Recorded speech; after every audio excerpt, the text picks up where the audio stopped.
धन्यवाद डॉक्टर साहब। सभी शिक्षकगण को मेरा नमस्कार। आपने बहुत अच्छे से प्रोग्राम के बारे में बताया कि हम क्या करने वाले हैं, बीआईएस क्या करता है और क्लब्स क्यों बनाए गए। तो ज़्यादा देर ना करते हुए मैं शुरू करता हूँ। मैं प्रेजेंटेशन है, इसमें हम आपको बताएंगे कि बीआईएस का ओवरव्यू क्या है, कैसे बीआईएस बना था, कब बना था, और उसके बाद क्या एक्टिविटीज़ बीआईएस की हैं और रिसेंटली क्या इनिशिएटिव्स किए हैं बीआईएस में। इसमें स्टैंडर्ड्स कैसे बनाते हैं वो कवर करूँगा मैं इस प्रेजेंटेशन में।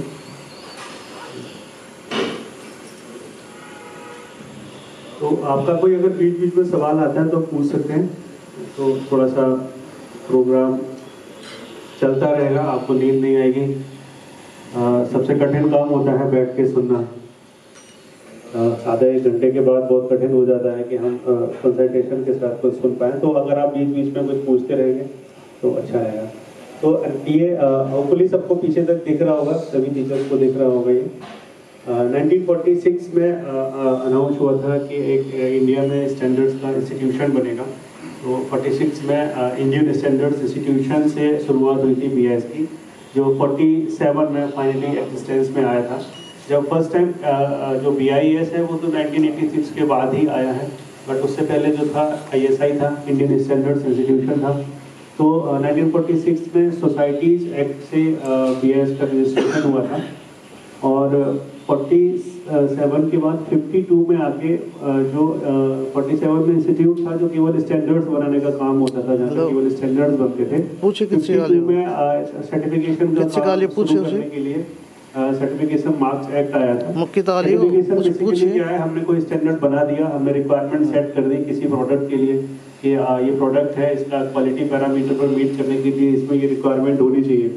तो अब उसको सर्टिफाई करने का काम कि कोई जो भी मैन्युफैक्चरर है वो प्रोडक्ट बना रहा है तो एज पर स्टैंडर्ड बना रहा है या नहीं बना रहा है, उसके लिए सर्टिफिकेशन होता है।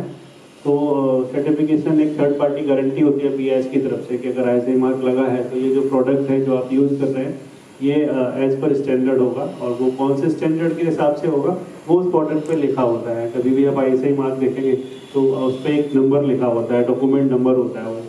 वो बीआईएस का वेबसाइट से या गूगल से डाउनलोड करके पढ़ सकते हैं कि जो प्रोडक्ट आपने खरीदा है वो स्टैंडर्ड में क्या लिखा है, क्या रिक्वायरमेंट है उसकी, क्या लेवल सेट किया गया है क्वालिटी के लिए। फिर 56 में आगे फाइनली जो एक्ट बना था उसका स्कीम सर्टिफिकेशन का लॉन्च हो गया था और लाइसेंस मिलना शुरू हो गया था इंडस्ट्री। 63 में बीआईएस ने पहली अपनी लैब लगाई थी जो शाहिबाबाद में है, बीआईएस की सबसे बड़ी लैब है टेस्टिंग की। उसके बाद 86 में आके जो आईएसआई था, इंडियन स्टैंडर्ड्स इंस्टीट्यूशन था, वो 86 में आगे ब्यूरो बनाया था, पार्लियामेंट से एक्ट पास हुआ था तो उसको बीआईएस एक्ट बोला गया था। वहाँ से यहाँ से आईएसआई था वो बीआईएस हो गया था। फिर 90s में आगे अलग अलग स्कीम शुरू की थी सर्टिफिकेशन की। एक प्रोडक्ट सर्टिफिकेशन होता है जिसमें सामान को सर्टिफाई करते हैं, जो सामान हम खरीदते हैं हमारे डेली यूज़ का होता है। उसके अलावा सिस्टम सर्टिफिकेशन होता है कि कोई कंपनी है या कोई ऑर्गेनाइजेशन है, वो सिस्टम उसका क्या है, वो कैसे काम करता है, उसका काम करने का तरीका क्या है, उसके लिए सिस्टम सर्टिफिकेशन होता है।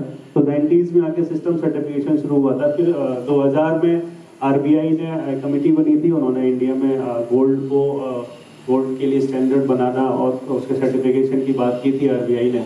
तो 2000 में आके वो बीआईएस को हॉलमार्किंग का काम दिया गया था। तो 2000 में बीआईएस ने गोल्ड का सर्टिफिकेशन शुरू किया था, हॉलमार्किंग स्कीम गोल्ड के लिए शुरू की थी। और 2005